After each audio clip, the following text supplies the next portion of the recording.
نبی سے دشمنی مت لو۔ اے لوگوں، تم اپنے نبی سے دشمنی مت لو، ان کے شہزادوں کو قتل مت کرو، اس لیے کہ اگر اپنے نبی سے دشمنی لے لو گے دنیا بھی برباد ہو جائے گی اور آخرت بھی برباد ہو جائے گی، آخرت بھی برباد ہو جائے گی۔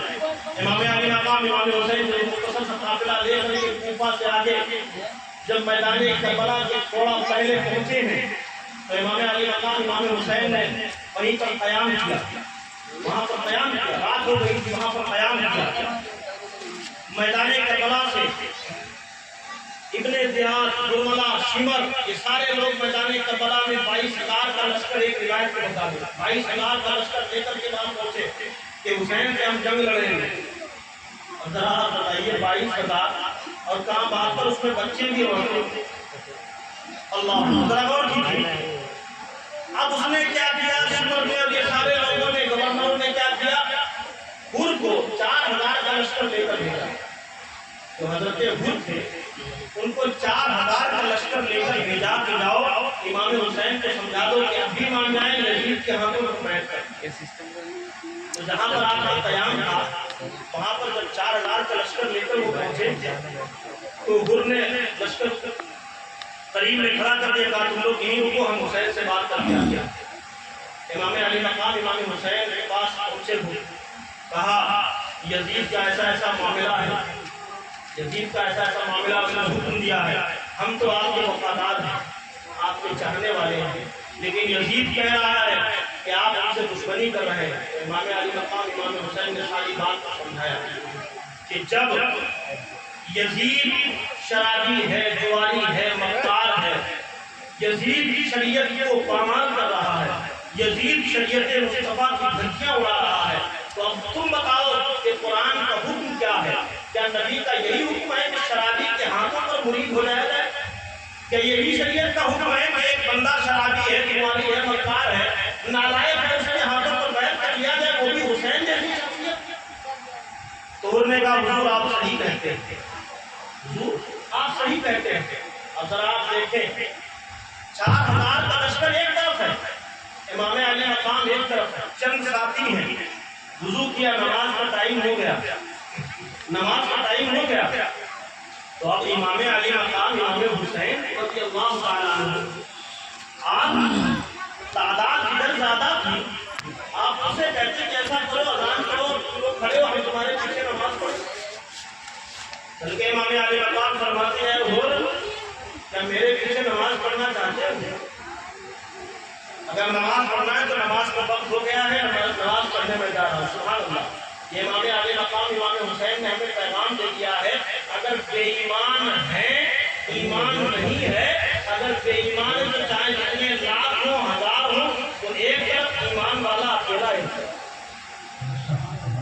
امام وہی بن سکتا ہے جو ایمان والا ہے، اس کے علاوہ ایمان والا امام کوئی نہیں بن سکتا۔ اللہ مسلمان وغیرہ غور کریں، امام علی مقام نے وہاں پر نماز ادا کی، نماز ادا کرنے کے بعد پھر اس کے بعد میدان کربلا صلح روانہ ہوئے، جب وہاں پر پہنچے کربلا کی مٹی وہاں پر جب آپ پہنچتے تو آپ نے فرمایا کہ ہاں یہ وہی جگہ ہے جہاں کے لیے میرے نانا بتایا کرتے ہیں، میدان کربلا کی۔ المختصر یہ باری باری سے کی شہادتیں، یہ لوگ نہیں مانے، امام علی مقام نے بہت سمجھایا ہے، میرے لوگوں کو برس کر رہے یزید کے بہکائے پر ہو، تم پیارے نبی صلی اللہ علیہ وسلم کے شہزادوں کو قتل مت کرو، ان کا ناحق خون مت بہاؤ، اس لیے کیونکہ ناحق خون بہاؤ گے تو دنیا برباد ہو جائے گی، آخرت دونوں برباد ہو جائیں گی۔ لیکن یہ لوگ نہیں مانے، یہ لوگ نہیں مانے، کیونکہ وہاں سب کو بات چاہیے تھا، وہاں تو پیسہ چاہیے تھا، وہاں تو حکمرانی چاہیے تھی۔ اللہ مسلمان حضرت علی اکبر رضی اللہ تعالیٰ عنہ، حضرت عباس گئے، ان کو شہید کر دیا، یہاں تک کہ حضرت معصوم علی اکبر کے جننے سے 6 ماہ کے ہیں، ان کو بھی حکمراں کے بھیڑ میں ایسا شہید کیا کہ حلق میں آگے اللہ، اور اس پہ بھی امام علی مقام امام حسین رضی اللہ تعالیٰ عنہ نے حضرت علی علی اصغر کو ایسے اٹھایا، یا اللہ یہ تو ایک علی اصغر ہے، اگر تو 1000 علی اصغر دے دیتا میں سب پر دین محمد کو سارے میرے آقا حسین فرماتے، ذرا غور کریں مسلمانوں، کیسی کیسی قربانیاں، ننھے بچوں کو بھی یزیدیوں نے نہیں چھوڑا، ان کو بھی شہید کیا، قتل کیا، پھر اس کے بعد بھی امام علی مقام امام حسین رضی اللہ تعالیٰ عنہ کی شہادت کے بعد بھی لوگوں نے اگر چلو ان کو قتل کرنا ہی مقصد تھا تو ان کے خیمے کیوں جلائے، خیموں کو جلا دیا گیا، عورتوں کو بے پردہ کر دیا گیا، عورتوں کو بے پردہ کر دیا گیا، پھر امام علی مقام امام حسین کے سر مبارک کو حلق میں، ذرا سوچیے مسلمانوں، ذرا غور کیجیے، یہ وہ حلق ہے جس کو میرے نبی اکثر چوما کرتے تھے، میرے نبی بوسہ دیا کرتے تھے، اس حلق میں نیزہ چڑھا کر کے اور ایک علم کی طرح سے بلند کر کے کوفہ کی گلیوں میں گھمایا گیا، ایک جلوس کی طرح سے نکالا گیا، لیکن اے مسلمانوں ایک بوڑھے صحابی تھے جو اپنے گھر میں یا غالباً مسجد کی کھڑکی سے دیکھ رہے تھے، امام علی مقام کا سر کٹا ہوا ہے، نیزے پر لگا ہوا ہے، لیکن ہونٹ ہل رہے ہیں، سبحان اللہ، جو کہ بولے سبحان اللہ، ہونٹ ہل رہے ہیں، صحابی فرماتے ہیں کہ میں نے جب غور سے، کہ مجمع بہت تھا، میں نے غور سے جب کان لگا کر سنا تو امام علی مقام امام حسین 15ویں پارے کی آیت تلاوت کر رہے ہیں، سبحان اللہ، 15ویں پارے کی آیت تلاوت کر رہے ہیں، گویا امام علی مقام بتا رہے ہیں لوگوں تم نے مجھے شہید تو کر دیا ہے، مجھے میرا گلا تو کاٹ دیا ہے، لیکن یہ مت سمجھنا کہ تم نے حسین کو مردہ کر دیا ہے، حسین کو فنا کر دیا ہے، نہیں، بلکہ حسین جیسے کل زندہ تھا آج اس سے زیادہ زندہ ہے، اس سے بدلے آؤ، نعرہ تکبیر، نعرہ رسالت، نعرہ رسالت، پتی پتی پھول پھول، پتی پتی پھول پھول، نعرہ حیدری، نعرہ تکبیر۔ اب ذرا غور کریں، ذرا غور کیجیے، کیونکہ اگر ایک ایک واقعات کو بیان کیا جائے تو پوری رات کا امام علی مقام امام حسین کا جو قاتلہ تھا حضرت زینب آپ کی بہن ہے، ان کے سر سے چادر چھین لیا گیا، ننگے گھوڑے کی پیٹھ پر بٹھایا گیا، اب وہ قافلہ کہاں جا رہا ہے؟ شام کی طرف جا رہا ہے، شام کی طرف، راستے میں ایک گرجا گھر پڑا، راستے میں ایک گاؤں کا جہاں گرجا گھر پڑا، اس گرجا گھر کے پادری نے، یعنی عیسائیوں کا جو پادری ہوتا ہے، اس پادری نے دیکھا کہ اس گرجا گھر پر تازے تازے لفظوں سے خون سے لکھا ہوا کہ کچھ لوگ ایسے ہوں گے کہ جو پیارے محمد صلی اللہ علیہ وسلم کی اولادوں کو قتل کر کے، ان کو شہید کر کے، ان کو ظلم و ستم کر کے، ان کا قافلہ لے کر کے آئیں گے، یہاں رکیں گے، پھر ان کے شام رہیں گے۔ اللہ ذرا غور کریں، اس میں لکھا ہوا ہے، صاف طریقے سے لکھا ہوا ہے کہ وہ شہید کو کر دیں گے، قتل کو کر دیں گے، یہ پیغام مل رہا ہے وہاں سے، لیکن حقیقت میں کامیاب و کامران اگر کوئی جماعت ہوگی تو وہ حسین ہوگی اور حسین رہے گا۔ اللہ اب جب وہ قافلہ وہاں پر پہنچا تو پادری نے پوچھا ہے لوگوں، اے مسلمانوں، تم لوگ ادھر کہاں جا رہے ہیں؟ عیسائی کہا ہم لوگوں نے باغی حسین کو قتل کر دیا ہے، وہ باغی تھے، یزید کی بات، امیر کی بات نہیں مان رہے تھے، امیر المومنین یزید کی بات نہیں مان رہے تھے، اس لیے ہم نے ان کو سب کو شہید کر دیا، قتل کر دیا ہے، یہ ان کے سر ہیں ہمارے پاس، ہم ان کو لے جا رہے ہیں تاکہ ہمیں جو ہے ان کے شام میں پہنچ کر کے یزید سے ہمیں انعام و اکرام ملے گا۔ ذرا غور کریں مسلمان، ہمیں انعام و اکرام ملے گا۔ اب وہ گرجا گھر کے پادری، ظاہر سی بات ہے، جو بھی اپنے مذہب کے عالم ہوتے ہیں، اپنے دین کے عالم ہوتے ہیں، انہوں نے ساری چیزیں پڑھی ہوئی تھی، انہوں نے کہا لوگوں تم نے اپنی دنیا بھی برباد کر دی اور آخرت بھی برباد، اب میں تم سے کیا کروں کہ تم نے اپنے ہی امام کو قتل کر دیا، میں تم سے کیا کروں، بس ایک میری عرضی ہے، کہا تمہیں پتانے کی ضرورت ہے، کہا میرے پاس یہ شرطیاں ہیں، لے لو، اور لینے کے بعد میں امام حسین کا جو سر ہے میں اس کو ایک رات کے لیے دے، جب صبح جانا تو مجھ سے لے لیا. اب وہ پیسے کے بھوکے تھے. انہوں نے کیا کیا؟ وہ پیسہ لے لیا. اشرفیہ لے لی. امام علی نواز امام حسین نے سب کو دے دیا. اللہ مسلمانوں ذرا غور کریں.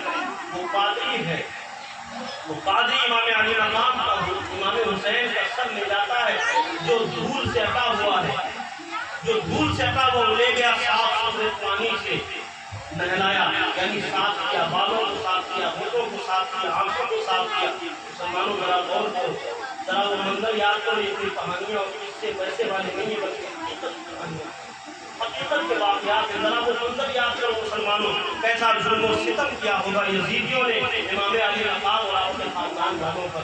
اے مسلمانوں, لوگ کہتے تھے کہ یہ پتہ نہیں سنیوں کو کیا ہو گیا کہ جیسے ہی محرم آتا حسین حسین کرتے. ارے نادان, ہم تو پورا سال حسین حسین کرتے, کیوں نہ کریں جب میرے نبی نے خود حسین حسین کیا,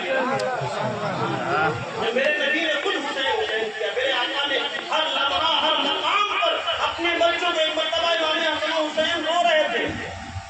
میرے آقا کا گزر ہوا, میرے نبی اندر فوراً گئے اور حضرت فاطمہ کو سمجھایا کہ اے میری بیٹی, حسن و حسین کو رونے مت دیا کرو, اس لیے جب یہ روتے ہیں تو محمد کا کلیجہ غور کریں. میرے آقا کی ایک صحابی ہے, ایک صحابی, آپ فرماتے کہ جب میں حضور کے پاس آیا, رات کا عالم تھا, میں حضور کے پاس کوئی مسئلہ پوچھنے کے لیے گیا. ٹھنڈ کا ماحول تھا, ٹھنڈ کا موسم تھا. اب میں مسئلہ پوچھنے کے لیے گیا, میرے آقا تو پڑھا دیتے تھے, لیکن جب میں وہاں پر پہنچا تو آقا چادر اوڑھے ہوئے ہیں, لیکن آقا کا جسم بھاری بھاری لگ رہا ہے. سبحان اللہ, میرے نبی کے آس پاس ایسا لگ رہا ہے جیسے کوئی چیز ہے, لیکن اب میں سوال نہیں کر سکتا, میں اپنا مسئلہ بیان کر رہا ہوں. پھر میں نے دیکھا کہ وہ ادھر ادھر سے جنبش ہو رہی ہے, ادھر ادھر سے جنبش ہو رہی ہے. میں نے پھر دیکھا حیرت سے, تو میرے آقا مسکرائے, کہا تم کیا دیکھتے ہو, ذرا دیکھو. چادر اٹھا دی, کہا دیکھو یہ حسن ہے اور یہ حسین ہے. سبحان اللہ, میرے نبی کتنا پیار کرتے تھے امام حسن حسین سے, کتنی محبت فرماتے تھے آقا حسن حسین سے. یہ میرے آقا کی شان ہے اور وہ امام حسین کی شان ہے. ادھر پادری لے گیا, لے جانے کے بعد میں ایک سنہرے کشت میں سجایا, اور سجانے کے بعد میں کہا میں نے تو پہلے سوچا تھا کہ آپ کے نبی کا کلمہ پڑھ لوں, لیکن آج میری قسمت میں اس طرح سے کلمہ پڑھنا مقصد تھا. میں تو پہلے سوچ رہا تھا کہ آپ کے ہاتھوں پر بیعت کر لوں, لیکن میری قسمت نہیں تھی کہ آپ کے ہاتھوں پر سامنے جا کر کے بیعت کرتا. لیکن آج آپ کے سر کے سامنے, میں آپ کے سامنے بیٹھا ہوں اور کلمہ شریف پڑھتا ہوں, لا الہ الا اللہ محمد رسول اللہ. وہ پادری کلمہ پڑھ کر مسلمان ہو جاتا ہے. وہ پادری خود لکھتا ہے کتاب میں, باقاعدہ کتاب میں وہ واقعہ موجود ہے کہ امام علی مقام کے امام حسین کے سر مبارک سے نورانی روشنی اٹھتی ہے اور آسمان تک جاتی ہے. وہ پادری کہتا ہے بلا شبہ ان یزیدیوں نے بہت غلط کیا ہے, اپنی آخرت بھی برباد کر لی ہے اور اپنی دنیا بھی برباد کر لی ہے, جو امام حسین سے شہید کر دیا ہے. اے مسلمانوں, یہ قافلہ جب ان کے شام پہنچتا ہے, ان کے شام میں جیسے تماشا لگا ہوا ہے, تو لوگ چھتوں پر کھڑے ہیں, تماشا دیکھ رہے ہیں اور لوگوں کو پتہ ہی نہیں چلا. واقعات بھائی آج کے وقت نہیں ہے کہ کون سے فوراً خبر ہو گئی, بلکہ خیلوں میں سر مبارک رکھے ہوئے ہیں. اللہ اکبر مسلمانوں, نیزے پر یہ سر امام حسین ہے, لے کر جا رہے, مجمع ہے, بھیڑ ہے. اے مسلمانوں, حضرت زینب کو, حضرت زینب جو آپ کی بہن ہے, ان کو ننگے گھوڑے کی پیٹھ پر لٹایا گیا ہے, ان کی پیٹھ پر لٹایا گیا, چادر چھین لی گئی ہے. آپ پریشان ہیں. ایک شخص تھے جو نبی کے گھر کے وفادار تھے, انہوں نے دیکھا, انہوں نے کہا یہ تو نبی کے شہزادے لگتے ہیں, یہ تو نبی کی شہزادیاں لگتی ہیں. وہ فوراً بڑھتے ہوئے گھوڑے کے پاس پہنچے, رونے لگے, آنسو نکلنے لگے. کہا اے اسلام کی شہزادیاں, اے حضور کی شہزادیاں, میں کر تو کچھ نہیں سکتا, لیکن اگر کوئی پیغام ہو بتائیے کہ میں پانی لا کر کے دوں, بتائیے کہ میں کپڑے لا کر کے دوں. اللہ اکبر مسلمانوں, حضرت زینب کا ذرا جواب سنیں, میری ماں اور بہنیں سنیں, میری ماں اور بہنیں غور کریں. آج ہمیشہ دھیان رکھیں ان چیزوں کو جو میں بتانے جا رہا ہوں. مسلمانوں, حضرت زینب کہتی ہے آپ اگر میری مدد کرنا چاہتے ہیں تو صرف اتنا کر دیجئے کہ میرے بھائی کا جو سر ہے نیزے پر لگا ہوا ہے, اس سر مبارک کو مجھ سے دور کر دیجئے, اس سر مبارک کو مجھ سے دور کر دیجئے. انہوں نے کہا ایسا کیوں؟ کہا اس لیے اس سر کی وجہ سے میری بے پردگی ہو رہی ہے. اللہ مسلمانوں, اس سر کو دیکھنے کے لیے, اس سر کو لوگوں کی بھیڑ دیکھنے کے لیے امڑ رہی ہے, اس سے میری بے پردگی ہو رہی ہے، لہذا اس سب کو دور کر دیجیے۔ اے مسلمانوں ذرا یاد کرو کیسی وہ شہزادیاں ہیں کہ جو ایسے وقت میں بھی کہ پورا گھر لٹ گیا، سب کچھ لٹ گیا، لیکن پھر بھی دین محمدی کے پردے کا اتنا خیال ہے کہ وہ یہ کہتی ہے کہ میرے بھائی کے سر کو آگے کر دیجیے تاکہ میری بے پردگی نہ ہو۔ اے مسلمانوں، ہمیں اور آپ کو بھی اس چیز کا احساس ہونا چاہیے، ہماری ماں اور بہنوں کو بھی اس چیز کا احساس ہونا چاہیے۔ محرم مناؤ تو ایسے مناؤ کہ امام حسین امام علی مقام کہیں کہ ہاں واقعی میرے یہ سچے شہدائی ہے، یہ سچے حسینی ہے۔ ایسے محرم مت منانا کہ شریعت مصطفیٰ کی پابندی نہ رہے بلکہ شریعت مصطفیٰ کی دھمکیاں ہو جائیں۔ لہٰذا مسلمانوں محرم منائیے، سبیلے لگائیے۔ یہ ایک موقع ہوتا ہے، یہ بہانہ ہوتا ہے۔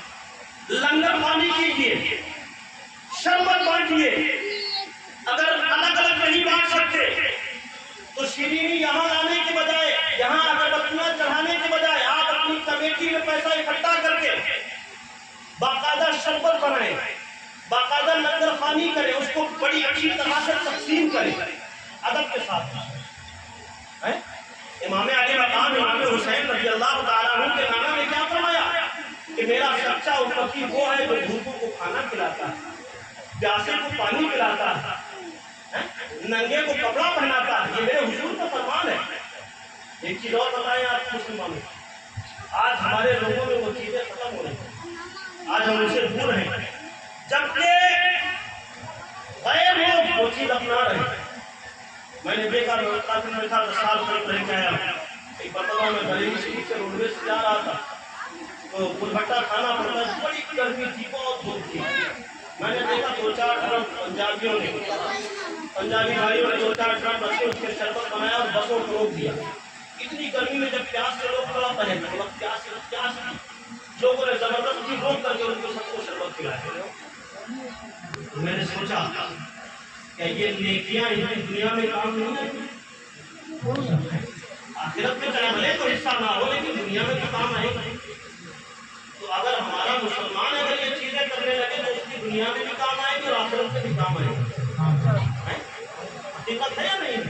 لہٰذا ہے مسلمانوں، ہم اور آپ کو اس چیز کا خیال رکھنا چاہیے۔ لنگر خوانی کیجیے، شربت بانٹیے، غربا مساکین کی مدد کیجیے، اور مدد کرنے کے بعد میں سینہ مت ٹھوکیے بلکہ اللہ کا شکر ادا کیجیے کہ مولا تو نے ہی دیا تھا اور تو نے اپنی راہ میں ہم سے خرچ کروا دیا۔ یاد ہے مسلمانوں، ہمیں ان چیزوں کا خاص خیال ہے۔ ساری امانتیں اسی کی، سب کچھ اسی کا لیا ہوا، ذرا غور کیجیے۔ نہ جانے کتنے آئے اور چلے گئے، جانا ہمیں بھی ہے، سب کو جانا ہے بھی، لیکن اے مسلمانوں ایک چیز ضرور کہوں گا، بڑی دنیا کے بڑے معاملات، بڑے عجیب و غریب معاملات، کوئی حسین کا ذکر کرتا ہے، کوئی کہتا ہے یہ ذکر کا ہے، ماتم نہ کیجیے، ماتم نہ کیجیے، ماتم کرنا منع حرام، ماتم نہ کیجیے۔ حسین نے خوب یاد بنائی، میدان کربلا میں بھی جب امام علی مقام شہید ہوئے تھے تو گھر والے جب روئے تو حسین نے منع کیا کہ سینہ پوری مت کرنا، بالوں کو نوچ کر مت رونا، آنسو تو آئیں گے، رونا ضروری ہے۔ میرے حضور فرماتے ہیں، حضور کی حدیث ہے کہ جس نے میرے اولاد کے غم میں ایک آنسو بھی بہایا ہو میں اس کی شفاعت کروں گا۔ سبحان اللہ۔ ان کو یاد کر کے روئیے، آنسو بہائیے، لیکن بیان مت کیجیے، سینہ پوری مت کیجیے، ماتم مت کیجیے، ان چیزوں سے بچ کے رہیے، میرے حضور نے منع فرمایا۔ اب آپ بتائیے جب یہ ساری چیزیں اہل سنت والجماعت میں موجود ہیں تو اب ناجائز کیا ہو گیا؟ ناجائز کیا ہو گیا؟ اب میں بتاؤں آپ کو ایک چیز اور، جیسے درود فاتحہ 40واں تیجا، یہ کیا ہے؟ آج جو اہل سنت والجماعت یا اور فرقوں کی جو لڑائیاں ہیں وہ کاہے کی ہیں کہ وہ تیجا نہیں کرتے اس لیے لڑائی ہے، وہ 40واں نہیں کرتے اس لیے لڑائی ہے؟ نہیں، تیجا 10واں 40واں کیا مستحب ہے، واجب نہیں ہے۔ سمجھ رہے ہیں میری بات؟ مستحب ہے، واجب نہیں ہے، اس کی کوئی لڑائی نہیں ہے۔ اگر اہل سنت والجماعت کی اگر کوئی لڑائی ہے تو وہ صرف عقیدے کی ہے. کائے کی ہے؟ عقیدے کی، ایمان کی. اب عقیدے کی لڑائی کیسی ہے؟ ایک بات بتا دوں، قرآن کی روشنی میں ایک بات بتا دوں. ہمارے پاس قریب 7 قرآن عظیم رکھے، 7 قرآن مجید. کتنے؟ 7 قرآن مجید ترجمے والے، اور سب کا الگ الگ ترجمہ ہے. اگر آپ کو یقین نہ ہو، آپ چاہیں تو صبح موبائل پہ دیکھ سکتا ہوں، فوٹو کھینچ کر کے دیکھنا چاہے دکھا بھی سکتا ہوں. اور الگ الگ اماموں کی یعنی الگ الگ علماء کے لکھے ہوئے ترجمے. جو قرآن کا ٹرانسلیشن ہوتا ہے، جیسے ہمارا ہندوستان میں اب قرآن عربی میں ہے نا، تو ہندوستانیوں کو سمجھنے کے لیے اس کا ٹرانسلیشن کرنا پڑے گا. اگر ہماری اردو زبان ہے تو اردو زبان ہے. جیسے امریکہ میں اگر قرآن ہے، ان کو اگر سمجھانا ہے تو ان کا ٹرانسلیشن انگلش میں کر کے ان کو دینا پڑے گا، تبھی تو سمجھ میں آئے گا. تو ترجمہ کیا گیا قرآن کا. اب ترجمے میں کیسے ایمان کو چھینا گیا ہے وہ آپ کو بتاتا ہوں. 7 قرآن رکھ کے باقاعدہ نشان لگے ہوئے. 26ویں پارے میں سورہ فتح ہے. کون سی سورہ ہے؟ سورہ فتح 26ویں پارے میں. میں صرف ایک جگہ کی سنا رہا ہوں کیونکہ وقت نہیں ہے نا، بہت جگہ نشان لگا کے رکھے کیسا کیسا ترجمہ کیا. سورہ فتح میں نے اس کو پڑھا تو اس میں دیکھا باقاعدہ نشان. جو ہمارے علماء نے بیان کیا، میں نے اس کو دیکھا، غور کیا، اس میں باقاعدہ نشان لگا رکھا. ترجمہ کیا ہے سب کا؟ محمود الحسن دیوبندی کا ترجمہ، وحید الزمان خان کا ترجمہ، مولانا جونا گھڑی کا ترجمہ جو آج عرب میں حاجیوں کو بانٹا جاتا ہے فری میں مفت میں، مولانا جونا گھڑی ان کا بھی ترجمہ ہے. اس کے علاوہ اور بھی قریب 5 ترجمے 6 ترجمے اور بھی ہیں، وہ سب رکھے ہوئے. سب کے نام تو یاد نہیں، کسی کا ترجمہ میرا ہے. علماء کا ہی ترجمہ، ان کے علماء کا ترجمہ، جن لوگوں نے ان کا جو عقیدہ ہے. اب آیت سنیے. آیت ہے اِنَّا فَتَحْنَا لَكَ فَتْحًا مُبِينًا لِيَغْفِرَ لَكَ اللَّهُ مَا تَقَدَّمَ مِن ذَنبِكَ وَمَا تَأَخَّرَ. یہ شروع کیا ہے سورہ فتح، شروع کیا ہے. اب اس میں اس کا ترجمہ کیا گیا، جو سارے لوگوں نے ترجمہ کیا ہے، لوگوں نے اس کا ترجمہ یہ کیا ہے، اے نبی ہم نے تمہیں کھلی فتح عطا کی، لِيَغْفِرَ لَكَ اللَّهُ مَا تَقَدَّمَ مِن ذَنبِكَ وَمَا تَأَخَّرَ، تاکہ اللہ تعالیٰ تمہارے اگلے اور تمہارے پچھلے گناہوں کو معاف کر دے. سمجھ میں آیا؟ عوام کی سمجھ میں نہیں آئے گا، عوام کی سمجھ میں جلدی نہیں آئے گا، لیکن پڑھا لکھا انسانوں کو سمجھ جائے گا. ترجمہ کیا ہے؟ تاکہ اے نبی ہم نے تمہیں کھلی فتح عطا کی، تاکہ اللہ تعالیٰ تمہارے اگلے اور پچھلے گناہوں کو معاف کر دے. یعنی انہوں نے نبی کو گناہگار مان لیا. بہت کیجیے، ترجمہ تو یہی بتا رہا ہے نا، اگلے اور پچھلے یعنی پیچھے بھی گناہ کیے اور ایڈوانس میں بھی کریں گے. استغفر اللہ. اب آپ بتائیے، لڑائی تیجا 40واں کی نہیں ہے، لڑائی 41 شریف کی نہیں ہے، لڑائی محرم شریف کی نہیں ہے. تمہارا دل ہے مناؤ، تمہارا دل ہے نہ مناؤ. میں تو یہ کہتا ہوں کہ ہمارا اہل سنت والجماعت کی منائے شریعت کو سامنے رکھے، ایسا کوئی عمل نہ ہو جو شریعت سے الگ ہے. یہ ہمارے ہر عالم کہتا ہے، ہر کتاب میں لکھا ہوا ہے.